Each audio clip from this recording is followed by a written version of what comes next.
Sorry. Good afternoon once again. I hope you're all okay from the different parts of the world that you are joining us from today. My name is Charlene Wandera, joining you from Kruger National Park in South Africa. I am a grant writer, content curator, and storyteller at the Southern African Wildlife College. For those who might not know, the Southern African Wildlife College is a recognized center of specialization in conservation education, skills development, and training, located here in the Greater Kruger. I will be horrible at my job if I don't throw that in and add that we are doing some amazing work in the sector. Okay, so I have the pleasure of hosting today's chapter 4 of the KETA webinar series, titled From Partnering to Partnership, sorry. Today's webinar will focus on the new strategies to address snaring in the Greater Kruger. So I'm glad that you're all here with us.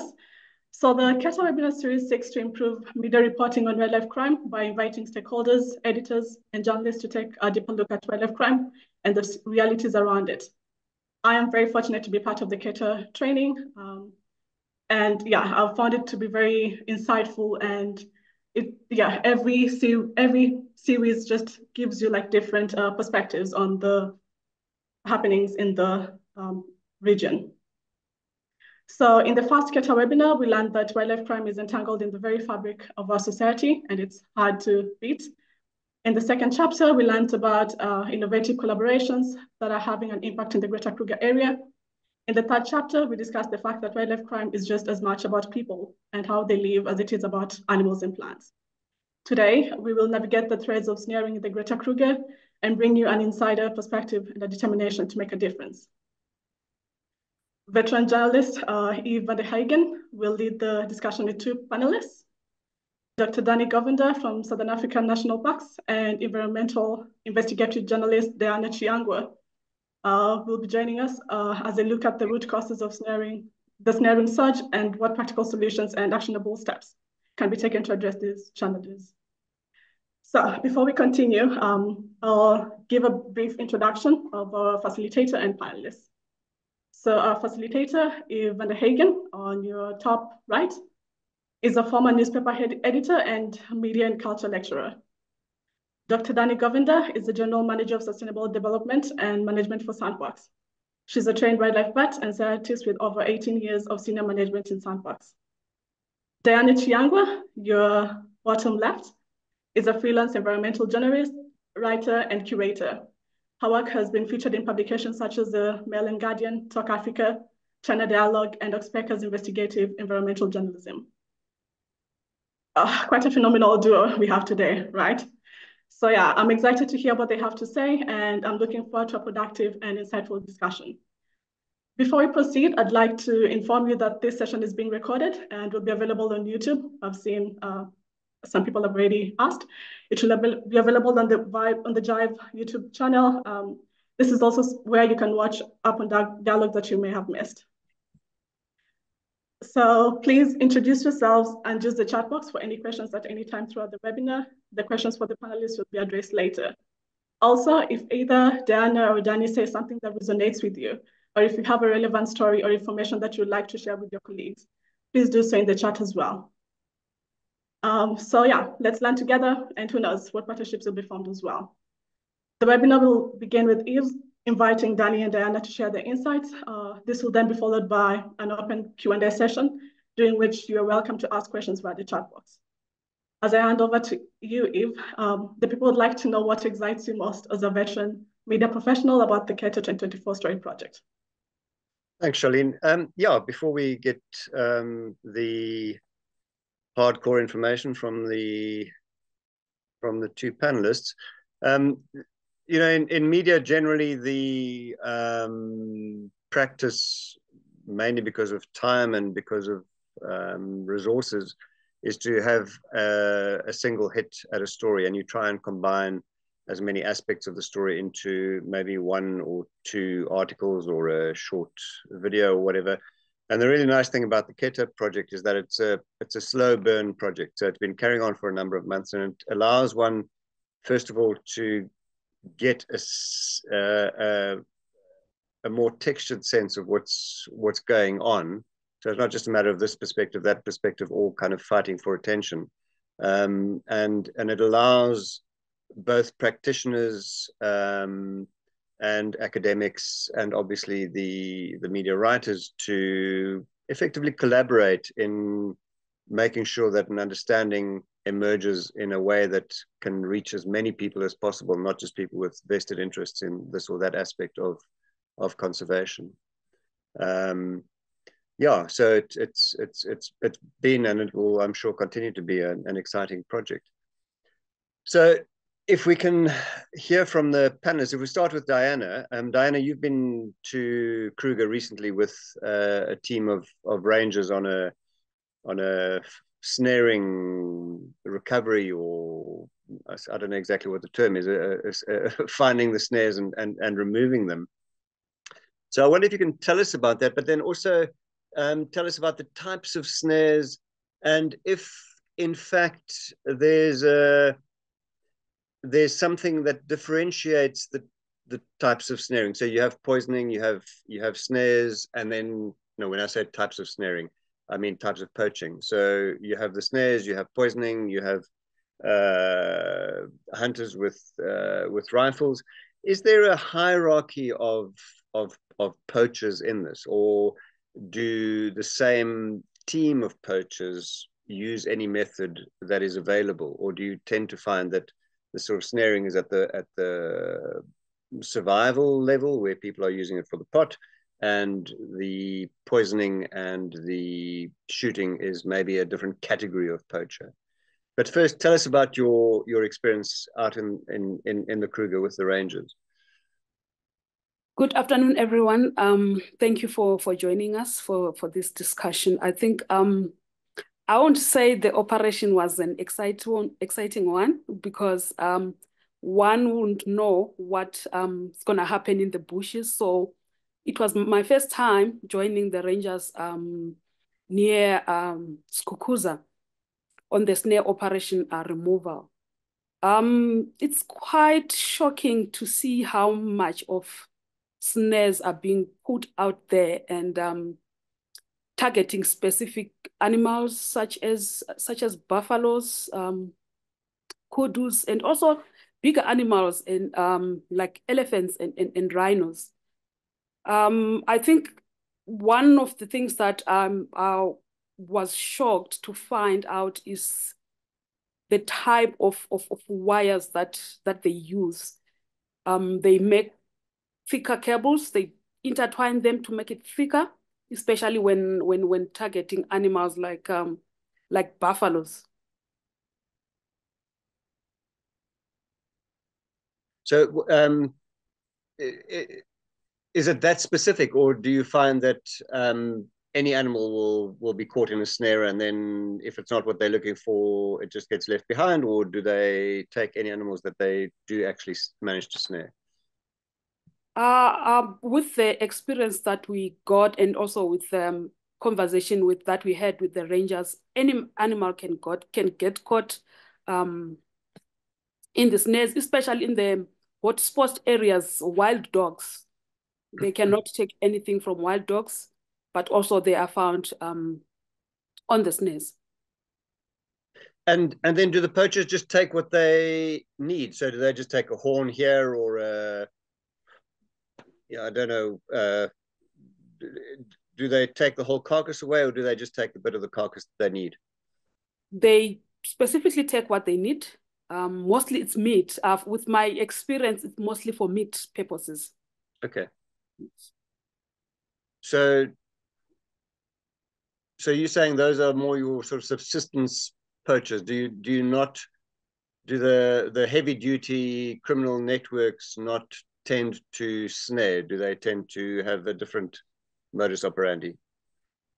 It's a bit tricky situation. Although there is now commercialized, now there's the term, it's called commercialized poaching, but the majority of the people who poach, they poach for food purposes.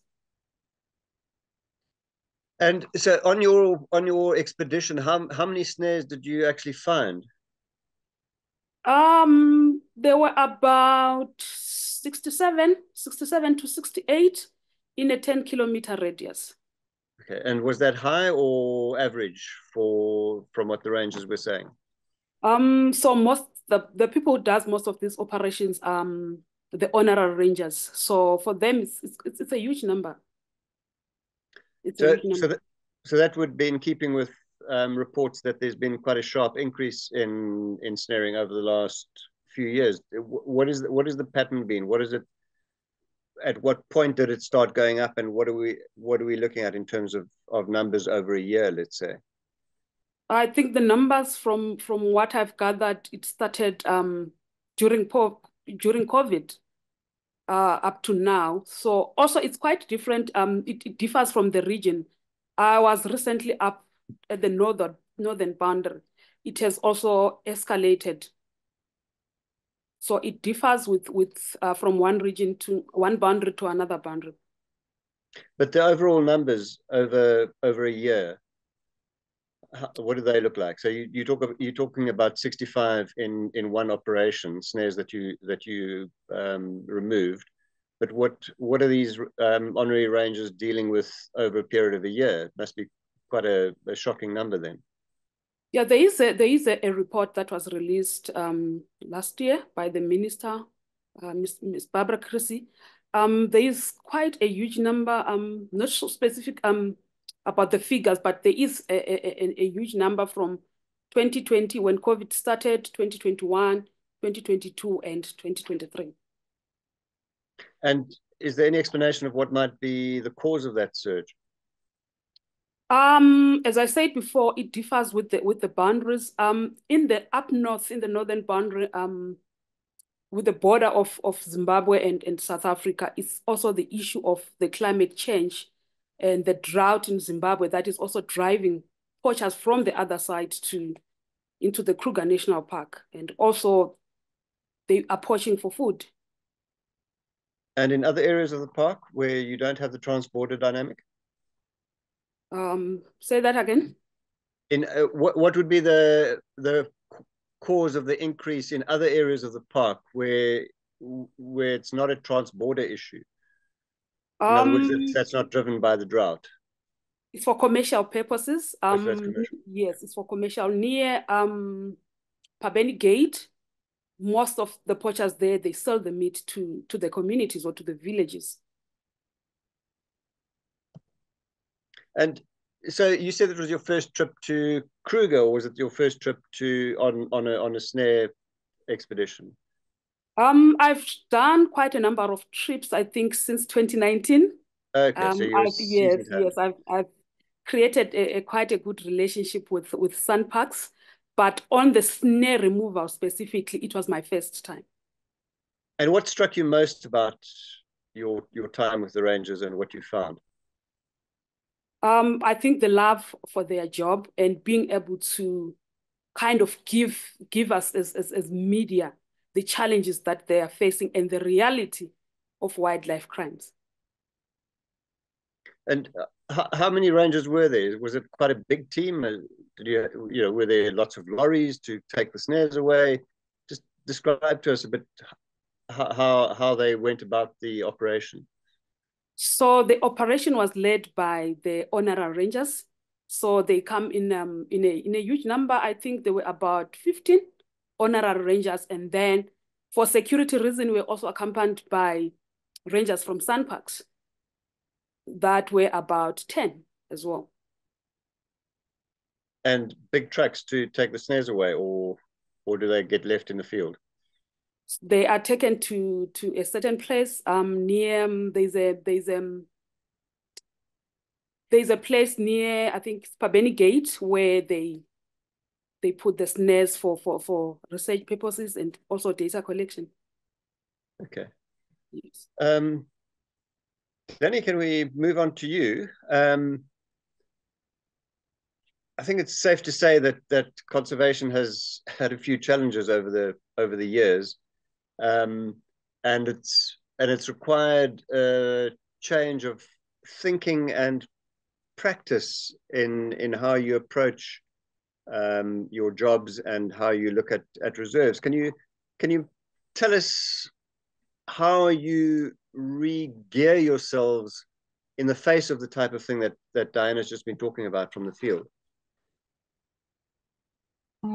Thank you so much, Eve, and thank you, Diana, for that introduction and, to your work and what you've sort of experienced, in your visit to the park. So, yeah, and thanks everybody for joining. I think that conservationists have had to have this reframing and a rethinking about how conservation is done. I think, not long ago, we had perhaps the luxury of thinking that, just putting a fence around it and thinking about conservation management within the protected area footprint was enough. And I think when it came to the river management, so in about the 90s, the early 90s, we realized, and rivers were very because they were not it wasn't so easy to put a fence around them and just protect them. It made us have to think really about how do you effectively conserve and protect a river. And so a lot of that had to do with having relationships with other catchment users and going beyond the boundary of the river, understanding your mandate, understanding your jurisdiction. So making sure that you continue to monitor, you continue to do some good science to understand how improvements in water quality and quantity have benefits to the environment. But you couldn't just stop there. You couldn't just be the watchdog or just sound the alarm. You had to engage with stakeholders. You don't just produce a paper and hope that someone reads it, but you actually need to have a voice on the table. And that sort of requires some advocacy in these bigger forums. And so I think rivers told us that to be an effective conservationist, you had to go beyond your boundaries. And the terrestrial areas of terrestrial conservation has kind of caught up with that. There's no denying that, that Africa is different in terms of how protected areas are sort of managed, how they're delineated, laws and regulations around them. And we have what we have. And so in this region, in sort of Kruger, we have a very harsh boundary between the protected area and the adjoining areas. It's separated by, it wasn't always there, but in about the 60s, a veterinary cordon fence along our western boundary and southern boundary, and a border fence along the eastern boundary with Mozambique.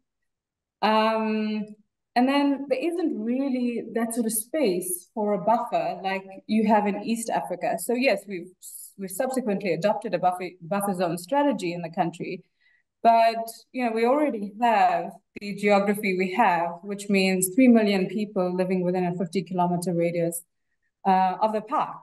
So 2 district municipalities, 9 or so 7 park fora, and needing to engage has become a really important thing.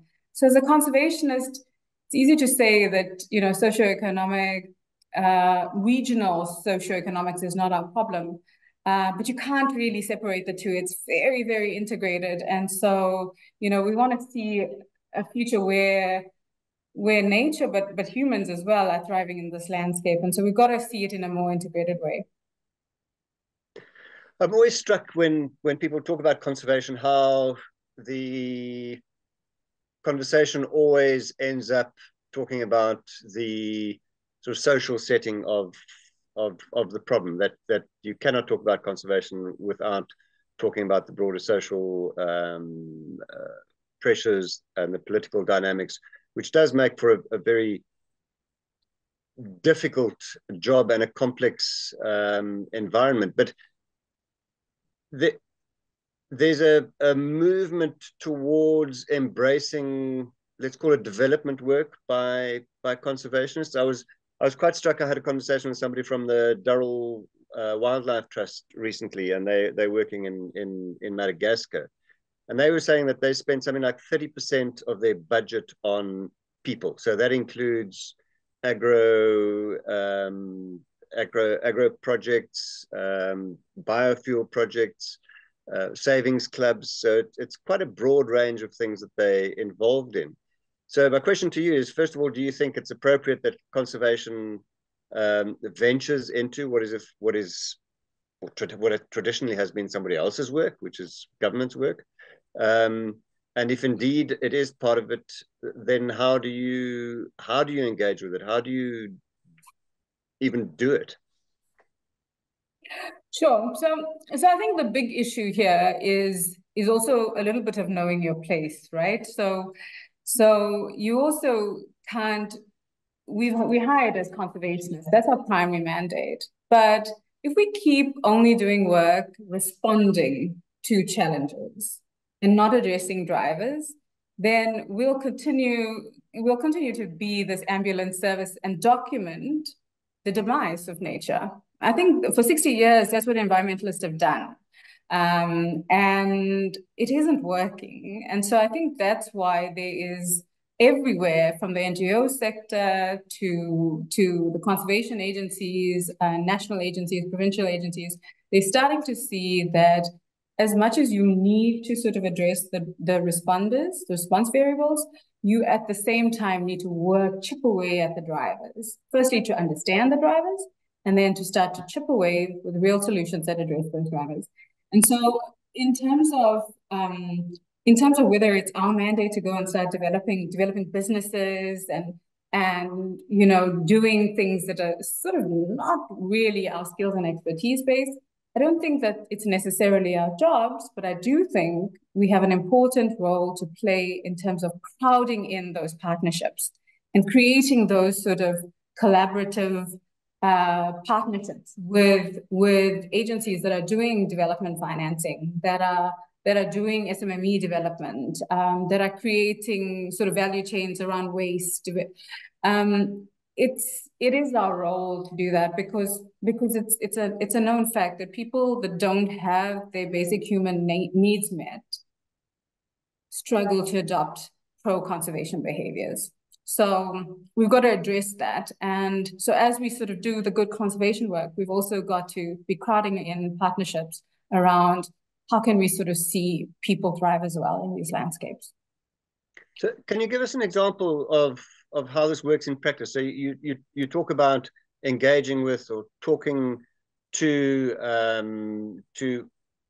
other agencies whose job it more appropriately is to set up a savings club or finance some kind of financing. But does anything actually result from this? So can you take us through the process? How do you start, and then what ends up on the ground in communities that you have worked with? Sure. So I think if we just think about, so we've got about 1.9 million tourists that come into Kruger Park every year. And these tourists, you know, they come, they use our shops, they experience either luxury, high-end, or rustic tourism. But all of the food they eat, the curios they buy, etc., are not always sourced locally. It's usually coming in from big urban areas, and they brought in here and they sold in mass. And so what we needed to do was to create local value chains and local SMMEs around what are the key commodities and products we needed. And so what we did is we've been running these economic roadshows with businesses, existing businesses, because I think this is where there's been some work done in the developed world, but only about 5% of businesses actually succeed past their first year. And so it's really important to work with existing businesses, people that understand a little bit of business principles. And so we add onto it. So we layer on, this is actually, what are some of the services we require, products we require. And then we start developing the supplier development program around some of these key commodities. And one of the big identified needs was cash flow. So small SMMEs don't have the money to give us services or products and then wait to get paid, like in our government system, 30 days later, or maybe even later than that. They don't have the cash flow to allow it. They can't pay their staff. That just wouldn't be fair. They can't buy the materials. And so what they needed was access to financing to allow for those wheels to turn. And so what we did is we've managed to sort of work with a commercial bank to allow for small startup funding. Sanlam was the first bank to come on board, and they gave 10 million Rand to sort of give, people could write to them to apply for financing. And so it allowed then sort of finance to flow in order for them to start delivering on products or services that we required, and then eventually being able to pay us. And then eventually, once we pay them, they were able to pay the bank back. So these are some of the things where you've got to also be realistic about it, and you've got to understand where the challenges and where the needs. We could say, oh, well, it's your, we've given you what we need, now it's your job to just go on and do it.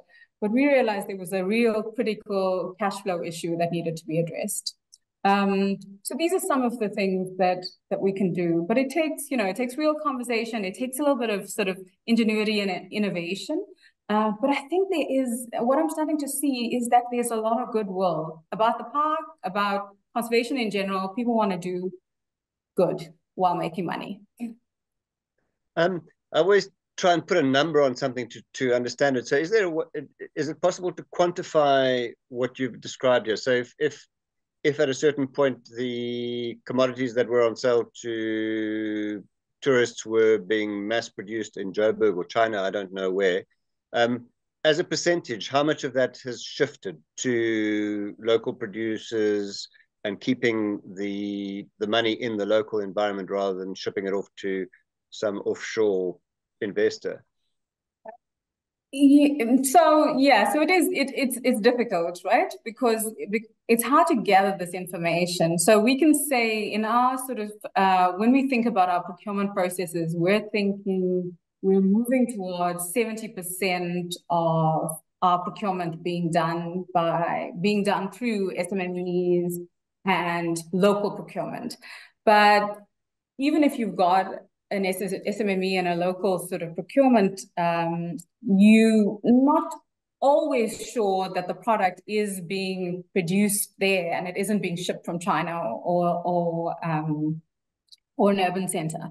So what we've got to do, and this is the work that we're trying now, is around key commodities where we can create a local value chain. So instead of it coming from China, we sort of say, hey, we've got all of this oil, cooking oil, etc., that is used in the park. It would be fantastic if we have a local producer producing soap for us, and that services us. And so that then shortens that sort of that value chain to being a very local and immediate one.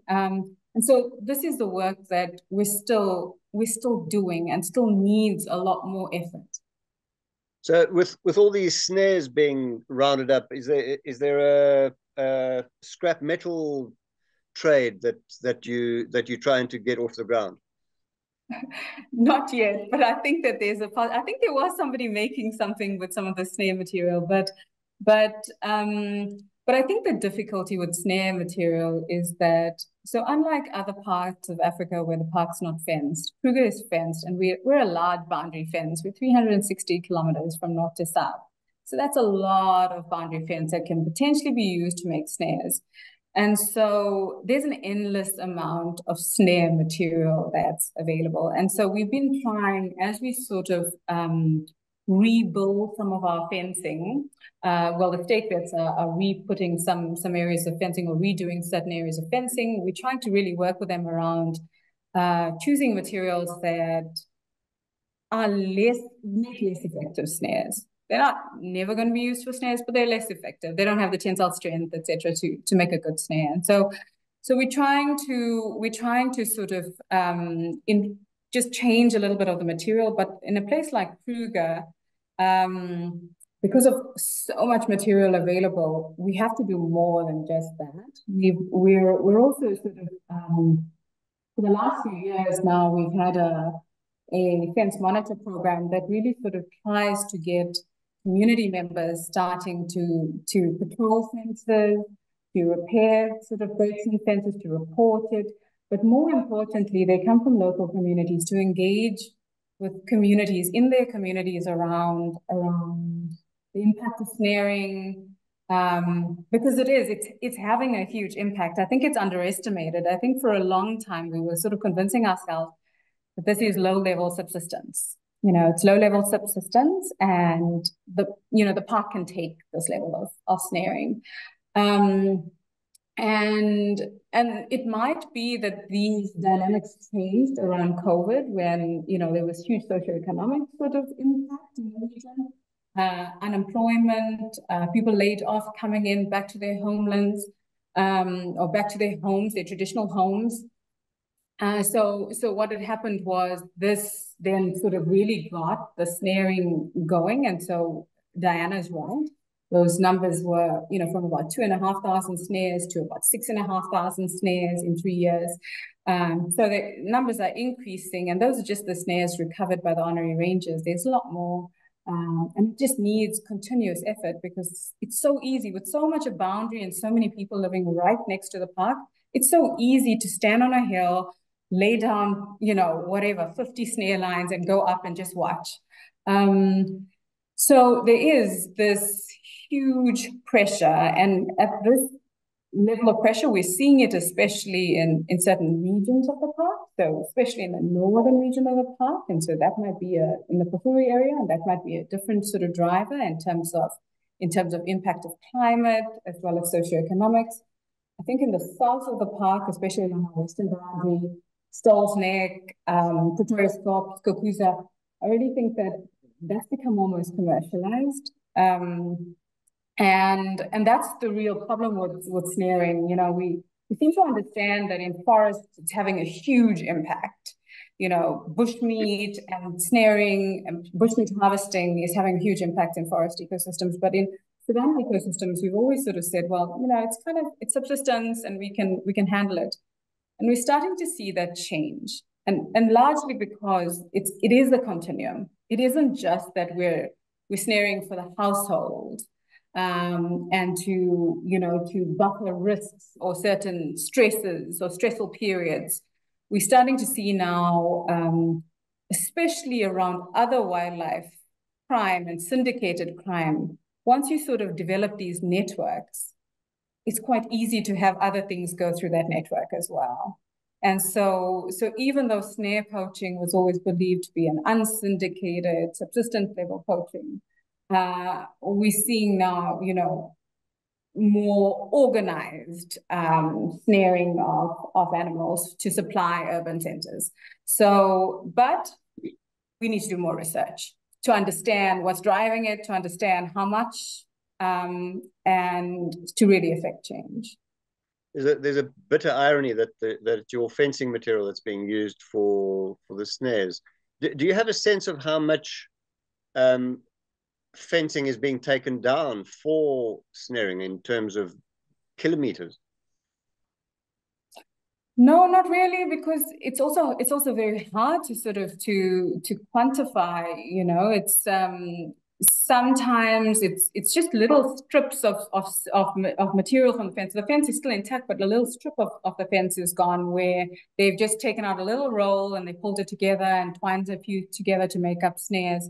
So, and there are areas where the fence is, you know, it's not in great condition, or there's little bits that, you know, that are quite easily removed. There was stages, so we've got an I-beam fence along most of the park, which is a fairly strong fence. But there were areas of the park where there was old electric fencing, for instance, and those are no longer functional. So, you know, when those electric fencing sort of is no longer functional, people take it. Also, they end up using it to make snares. So we've got to we've got to do more than just think that, you know, fencing material alone or changing fencing material is going to really solve this problem. There's lots more work and lots more research and understanding into some of these drivers that's needed, especially now as we sort of see this escalation. Previously, when I first started, we used to have certain areas, especially along the Pabeni Road, down to Lumbi, along the railway, where it was high impact snaring areas. And we used to get rangers, all the ranger sections used to get together, and we used to do de-snaring. We do sweeps of the entire sort of area along the river. And, you know, we have to sort of also realize or admit that rhino poaching has taken away that type of ability for us to sort of get together, everybody, and de-snare an area. And so we've had to rely a lot on honorary rangers to come in and go into high-risk areas. But of course, you know, they can only come in when they can come. These are people that are working full-time. So it's when they have time and they can come in. And so therefore, when I say that, you know, 6,500 is a lot, but it's not the full extent of the problem, it really isn't. You can ask, sorry, Eve, you can ask the last question before we proceed to the Q&A session. So Danny, you talk about the complexities and the challenges. Is there something in meeting these challenges that SANParks has done where you've sat back and thought, wow, that was brilliant. We really did well in nailing that. Is there something that you can really just trumpet? So I thought that program in terms of supplier development was fantastic, the Sanlam one, because I think we really sort of, that's why I mentioned it. I thought it was really sort of, you know, it was getting in a little bit into the uncomfortable zone of what conservationists wouldn't normally think is our everyday. But I think, you know, some of the things that are coming about now in terms of financial instruments like these conservation outcome bonds. You know, we've tried one now in Addo with a rhino, and Rand Merchant Bank has just sort of announced that they would be issuing 2 other bonds, a wild dog and a lion bond. And, you know, I think there's an opportunity there because outcome bonds are really sort of, they're a fabulous way to ensure that you get those desired. It's not just donor money that's coming in to address the conservation problem, but it's really, you get payout if you achieve your conservation outcomes. And so everybody then has to, if you want to, so for instance, you know, you could trial something with a lion bond, you could trial something like a payment for living with wildlife, living with lions. So, you know, if you live responsibly with lions, don't set snares, don't poach, don't put out poison, and lions start increasing in an area, then you get a payout. You get an outcome payout. And so it incentivizes people towards the right behavior and sort of also linked very closely to a conservation outcome. So I think that that's something that I'm feeling quite excited about. I think that there's huge opportunity, and it's good to see that, you know, the financial institution, commercial banks, and investors are keen to be getting involved and putting their money in these type of initiatives. Yes, it's always exciting when big stakeholders start exercising a little bit of muscle and enthusiasm. Thanks, Danny. I think it's over to you then, Charlene. Yeah, thank you so much, Danny and Diana. I've really enjoyed the session.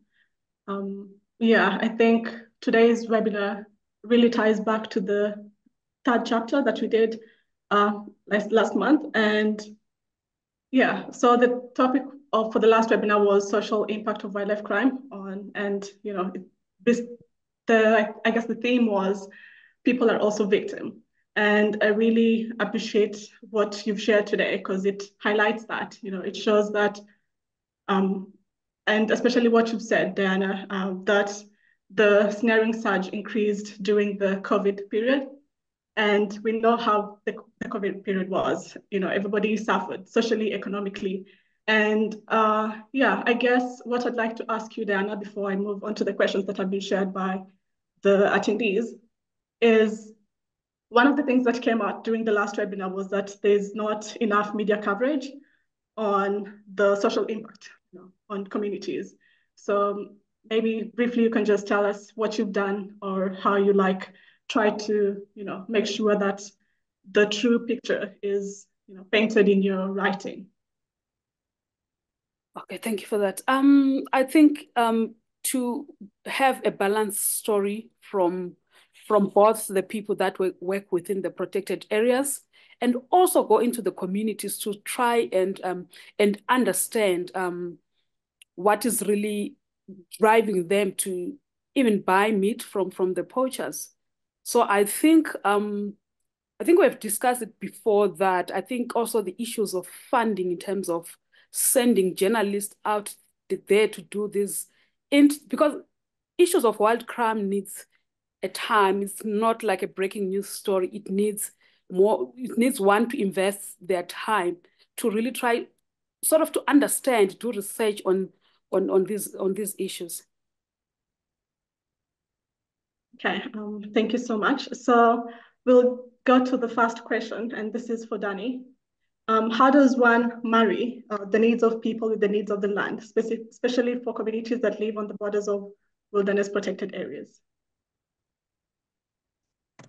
Yeah, I think that this is conservation's sort of big challenge now. I think the fact that we're having a conversation as conservationists about the needs of people, I think is an important sort of progress that we've made. I think that the reality is that we're understanding that, you know, protecting these islands of conservation have not necessarily realized the impacts we wanted to see. And yes, we're aiming now for a 30 by 30. But actually, if we look at how it's done, I think that the detail is really important in it, because we're not sort of seeing 30 by 30 achieved through formal protected areas necessarily. We're seeing it through, you know, through partnerships and collaborative agreements and protected environments, where we start to conserve nature on working lands. And really, I think that's been, for me, like a big penny drop, has been this realization eventually that conservation is more than conservation in protected areas, but that it really is about how people forge a relationship every day with their immediate surrounding. That's the nature they experience. That's the ecosystem services they experience.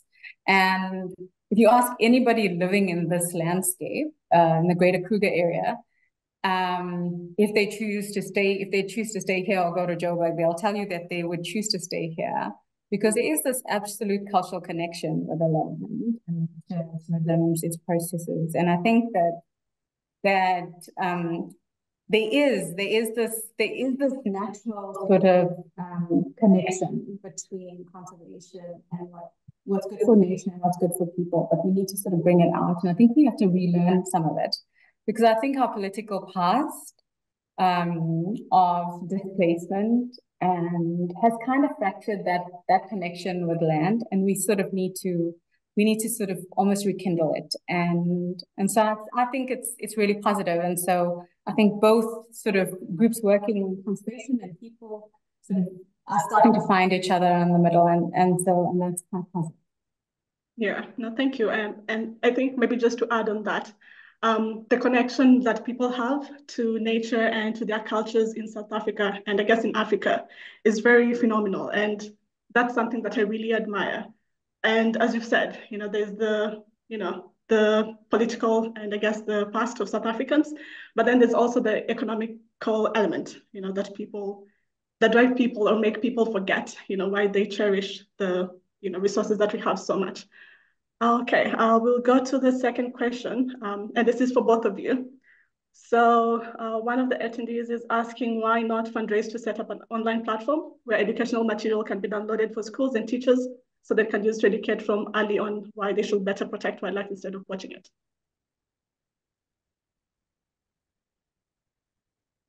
Okay, go first. So absolutely. I think for a long time we were talking about, you know, just environmental education and, you know, just some theory about the environment and what's good and delivers all these ecosystem services. And I think now environmental education around the world has moved around this education for sustainable development. What do we need? How do we sort of, you know, how do we get people activated around solution finding?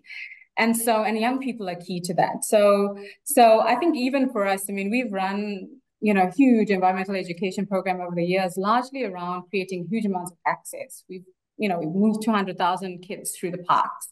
And I think that's good, but we're starting to also see that we can do more. And because environmental education has come out of the formal curriculum in South Africa, education curriculum, it's kind of on the side. So we need to sort of produce these materials. We need to make it available. We need to sort of start to just engage with the youth and give the youth hope. I think that's what it's about, education for sustainable development. It's also about sort of giving hope that there's solutions in it. We sometimes too much doomsday preachers, and I think we need to sort of be part of those hope givers.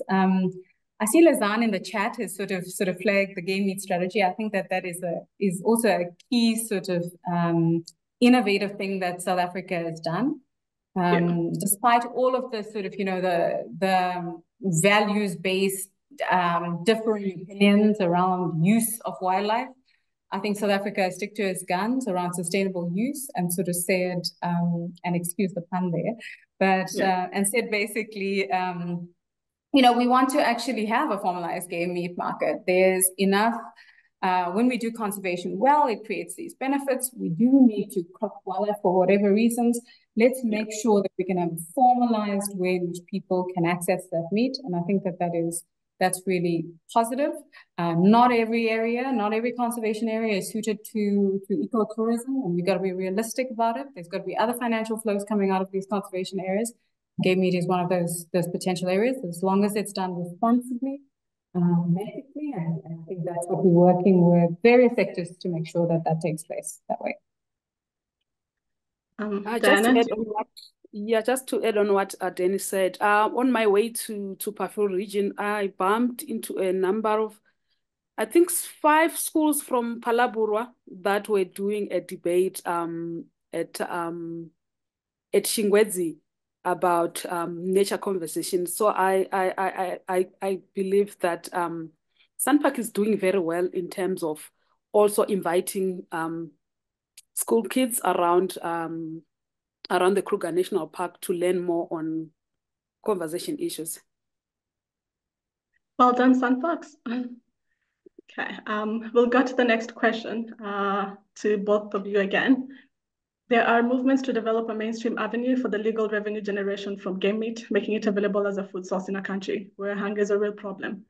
How will this affect illegal snaring, positive or negative?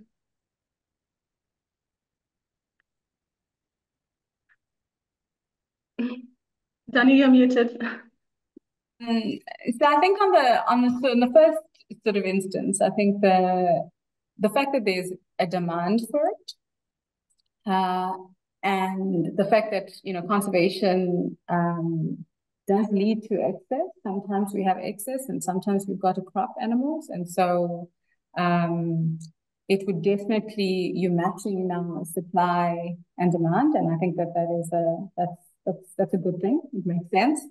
But I think there is, and I think we mustn't sort of not sort of see that there can be some negatives that come into it, right? And people are warned against these sort of things around, well, you're commodifying wildlife again. And so if you're able to sort of kill it, if the park is able to kill it, why, maybe it's okay for me to kill it as well. And certain countries have adopted basically a non-use philosophy. They've basically said no use. India, Kenya for a long time. But what we've got to be realistic, we've seen that non-use policies have not led to increases in wildlife. They've actually sort of just supported a decline because those wildlife then just has no value to people. Or it's not even doesn't have a value. It's just that it gets replaced by something else that does have a value. And so so I think that, it's generally quite positive. It does need to come with communication. It needs to sort of involve a lot of sort of working with people so that they understand that actually utilizing wildlife comes from when you conserve them well. It's a benefit you get from doing your job well. You don't just, start eroding into your future profits by unsustainably harvesting, etc. And so that work needs to be done. But I think that's sort of the comment earlier around, sustainable education for sustainable development also sort of starts to talk to people and make them part of this sort of this understanding around sustainable resource use. Diana, do you have anything to add? Danny has said it. Okay, good. Okay, so for the essence of time, I'll ask one more question. And this is to you, Danny, because you're the one who talked about the local SMMEs that Sandbox support. So yeah, the participant says, any work being done where the people involved are questioned to fully understand the snaring landscape. Great that we stimulate and support local SMMEs, but do we know what the risk/benefit situation will not still drive poaching? So I guess essentially is the support that you give to SMMEs. Is there like proof, or is there like I guess evidence that shows that it will stop poaching? So I think the big thing that's missing at the moment is research, right? So we're trying to sort of address this issue based on our sort of understanding of the system, but we don't have a lot of data. We don't have data about, we know that a large amount of carcasses, so why snaring is just not a good way to sort of, even if you wanted to create some subsistence use, snaring is not a good way to do it because it leads to high levels of wastage. There's carcasses that are just, firstly, it targets all sorts of non-target animals. So it's non-specific. You end up with all sorts of things that people didn't want being targeted. And then like a large number of the carcasses just lay decomposing in the field. So very few of them are actually attended to by the hunter. Because the snare itself, it's cheap. I don't need to go in and recover my snare because it's cheap. I want to make another 10. So you end up having that this level of snaring, we need to understand it. We need to do some research to understand what's the sort of impact, what's driving it. Is it local communities? Is it people that come in from other areas? We need to understand if it's demand that's driving it, and then some of the programs that we're putting in place, at least it would be talking to really understanding what are the drivers, and because at the moment we're a little bit shooting in the dark. We've got some knowledge from other areas and we're trying to sort of develop these responses, but we need to really sort of fully understand the problem. And so we've been through our research networks trying to stimulate people to take on really understanding it. And I think that the roving reporters and through this Jive Media program is really sort of very useful in this regard as well, because it gives also another local voice and understanding of the problem from the other side, and brings new information to the full picture. So I think formalized research to understand the problem better, but also sort of really sort of getting journalists and local environmental journalists to really go into their communities and gather information and sort of drive change as well from that level is needed. So unfortunately, we don't know if the programs we are doing is having an impact. But hopefully we'll get better with doing that levels of research and investigation that's needed to get better data. Yeah. Well, thank you all so much. We are running out of time as we need to create space for the next webinar. Speaking of space, thank you all so much for holding space for this very important discussion. Thank you, Diana and Danny, for your time and for sharing your experiences. Eve, thank you so much for holding this very important discussion. Huge thank you to WWF South Africa and DSAID for making this opportunity available. To attendees, thank you all so much for attending and creating the time for this. A recording of this webinar will be uploaded to the Jive Media YouTube channel, so be sure to go up and look it up. So yeah, thank you all for your participation, and yeah, it's time to call it a day. Have a great rest of your day. Thank you.